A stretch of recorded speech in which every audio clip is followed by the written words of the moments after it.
Hola, soy Dresmar y hoy te voy a hablar sobre Dios y su existencia.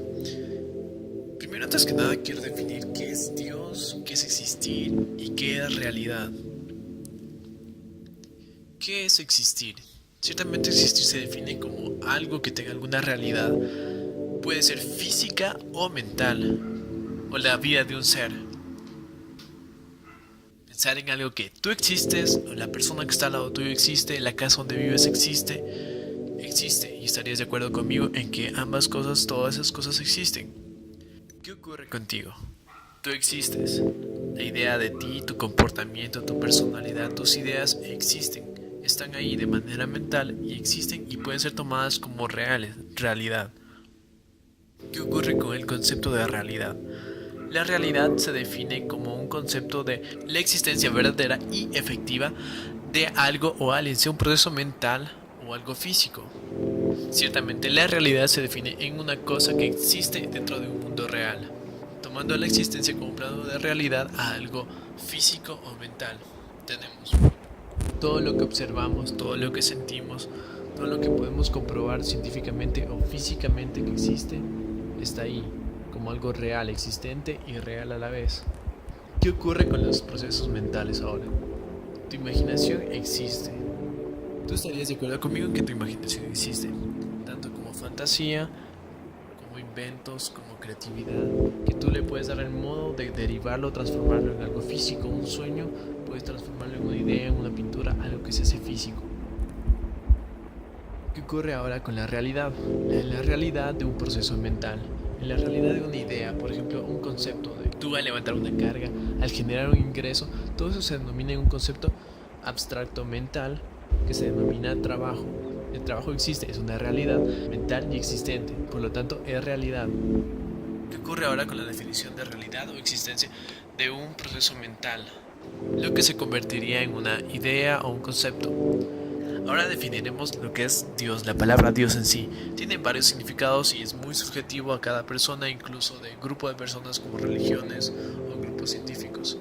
Un concepto breve y general sería un ser todopoderoso o semi-omnipotente con cierta divinidad. ¿Qué ocurre con la existencia de Dios? Como proceso mental, dentro de la existencia, el concepto de Dios existe como tal. Dentro de un constructo social formado por el grupo de personas o el colectivo, existe dado por la definición y la conceptualización de cada persona, que viene a ser dentro de los mismos religiosos, tiene un mismo concepto, pero derivado en ciertas partes, que cambia de persona a persona de su manera subjetiva de ver las cosas. ¿Qué ocurre ahora con la existencia real de Dios? Aquí podríamos entrar en conflicto con diversas partes, diversos grupos, diversas personas, pero vamos a ir al origen de la existencia de Dios. ¿Por qué existe? ¿Por qué se creó el concepto, la idea de Dios, sea existente o realidad? ¿Qué ocurre desde el punto de vista humano evolutivo? ¿Qué pasa con el cerebro de una persona desde que se desarrolla, desde el inicio hasta la etapa adulta, desde ser un bebé, reafirmando todas sus conexiones, creando conexiones nuevas, neuronas, hasta el proceso de un adulto, casi al deteriorarse el mismo cerebro? Ocurre o podemos verlo desde una parte fisiológica entre la compensación de necesidades básicas. ¿Qué ocurre en una persona normal, adulta, en un cerebro adulto? Al compensarse el conocimiento. ¿Por qué a una persona le gusta aprender? ¿Por qué es necesario aprender? ¿Por qué seguimos aprendiendo y nos conviene aprender? Una persona le satisface el conocimiento porque le trae ventajas, porque sabe que a su vez podrá compensar esas ventajas con más placer, más satisfacción. Por lo tanto, le gusta y aprende a conocer más cosas y aprenderlas. Ocurre lo mismo para humanos como para otros mamíferos, incluso otros seres vivos. Saben que deben adaptarse y adaptarse es aprender. ¿Qué ocurre al no saber algo, al no tener conocimiento de algo, al no poder aprender algo? Al no poder aprenderlo, por contraposición, no adquieres ciertas ventajas que sabes que podrías obtener solo por cuestión de conocer, de saberlo. Por mera contraposición a la satisfacción, al placer se produce un cierto dolor. Ese dolor se compensa con la persona motivándolo a seguir aprendiendo. ¿Qué ocurre ahora con el ser humano precario, más primitivo, que no podía darse el lujo de conocer y aprender ciertos significados para su época, como al ver caer un rayo, las tormentas, la misma tecnología de los fluidos? los vientos, los huracanes. ¿Qué ocurría con una persona primitiva al ver todo esto? Al ver cómo se creaba incluso el fuego, al no poder conocer, al no poder comprender, darse modo de intentarlo, pero aún así no aprender, ¿qué ocurre en el cerebro de él? Lo que ocurre por mera contraposición, al no poder satisfacerlo, al no poder obtener ese placer, ocurre cierto dolor. Ese dolor lo motiva a querer aprender, pero al no poder aprender, seguirá ese dolor ahí persistente. ¿Qué ocurre con el ser humano? Activa cierto mecanismo de defensa que no solo ocurre en eso, sino en muchas otras cosas. Existen diversos mecanismos de defensa que los seres humanos aprendimos a desarrollar y a elaborar incluso inconscientemente para evitar cierto dolor. Uno de estos, que puede ser utilizado y posiblemente se utilizó en nuestros antepasados, fue un mecanismo de defensa como la racionalización, que en sí no está en función de la razón exacta o científica, simplemente usas un tipo de racionalización, un tipo de forma de mentirte a ti mismo, de mentirle a tu cerebro de que entendiste. Por ejemplo, una persona primitiva, uno de nuestros antepasados, al ver caer un rayo, al no poder comprender cómo se produjo esa caída del rayo, cómo se originó, por qué se pasa esto, o por qué pasaría o volvería a pasar, lo que ocurre es que lo atribuye a algo superior a él, algo que no entiende, algo que puede hacerlo sin que él tenga la necesidad de comprenderlo en su totalidad.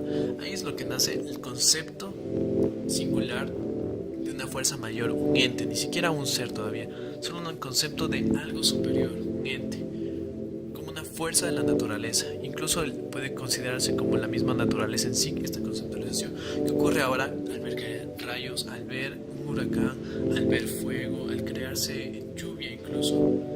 Todo esto al no poder comprender se le atribuye hacia la misma fuerza natural, la naturaleza. ¿Qué ocurre con esa persona cuando es atribuye todos esos eventos hacia una misma fuerza, hacia un mismo concepto? Lo que ocurre aquí es el nacimiento de cierta fuerza, cierto ente, cierto ser. Eso ocurriría normalmente para una persona. ¿Qué ocurre ahora en un colectivo? Ocurre un constructo social de cada uno por la idea de una persona, contagiada hacia los demás. Ahora ese constructo social muestra el mismo concepto de manera colectiva y singular hacia un solo concepto, que puede ser comunicado y traspasado de persona a persona, atribuyendo cierto valor subjetivo de cada uno, pero no perdiendo la integridad del mismo concepto. ¿Qué ocurre con la primera persona que idealizó todo esto y construyó este concepto en base a recolectar ciertos eventos naturales hacia un solo concepto? Una persona dentro de su grupo y dentro de su colectivo denominará un solo concepto, lo ayudarán y lo definirán como un solo concepto. Lo que sé que no sería y lo que sé que no será posteriormente como una deidad, una fuerza, un ente sobrenatural superior a las personas con un entendimiento superior al de ellos, que puede lograrlo y no tienen la necesidad ellos de comprender en su totalidad, que simplemente se satisfacen con la idea de que algo existe y algo lo produce y es lo mismo que produce todo lo demás, derivando en que ese implacer o dolor ya no esté constante dentro de sí, eliminando ese dolor y poder mantenerlos igual con ese placer del conocimiento, de haber conocido y aprendido algo, el mismo placer que te da a ti saber algo sobre una materia, saber algo sobre lo que estudiaste, lo que quieres aprender, el funcionamiento de por qué se produce cierta cosa. Esa misma satisfacción que se produce al ya saber ese conocimiento se produciría de igual manera al atribuirle el desconocimiento a algo superior, a una divinidad, a una deidad. Aquí es donde, a partir de una necesidad de entendimiento, de conocimiento, se crearía la necesidad de la existencia de un Dios, por o en función del desconocimiento que no se sabía o se desconoce. El equivalente actual moderno sería atribuirle al desconocimiento del por qué la energía o la misma materia oscura existe, darle una definición a una deidad de que ellos son los creadores de cierta materia, dado que nosotros desconocemos siquiera la existencia de la realidad de esas mismas partículas. En conclusión, la existencia de Dios, del concepto de Dios, del constructo social subjetivo de cada uno entre sí existe. Dios existe tanto como existen tus mismas ideas que son reales para ti, están dentro de tu realidad. Incluso la misma realidad se define en un constructo social del grupo, del colectivo de personas donde existes. Si no existiera todo el colectivo de personas, no existiera tu realidad existente. Se podría llegar a un punto de vista filosófico, incluso podrías llegar a la idea de un solipsismo de tu propia realidad creada por ti mismo.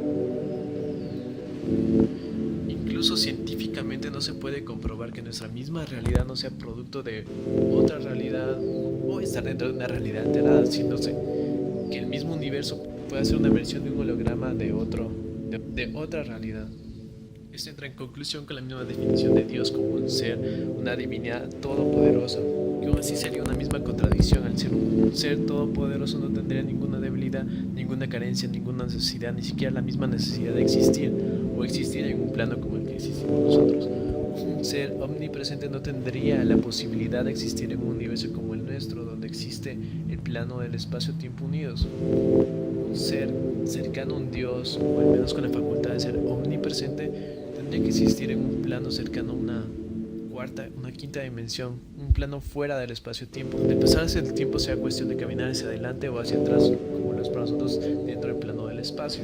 Para él sería cuestión de viajar adelante, atrás y ir hacia adelante o hacia atrás en el tiempo, convirtiéndolo en un ser o cualquier ser que exista fuera del tiempo como un ser omnipresente, pudiendo viajar a cualquier parte del tiempo, sea presente o pasado. Para lo cual la existencia de Dios no se podría comprobar más que de una manera científica, bajo un método experimental o de un método científico que sea medible y experimentable.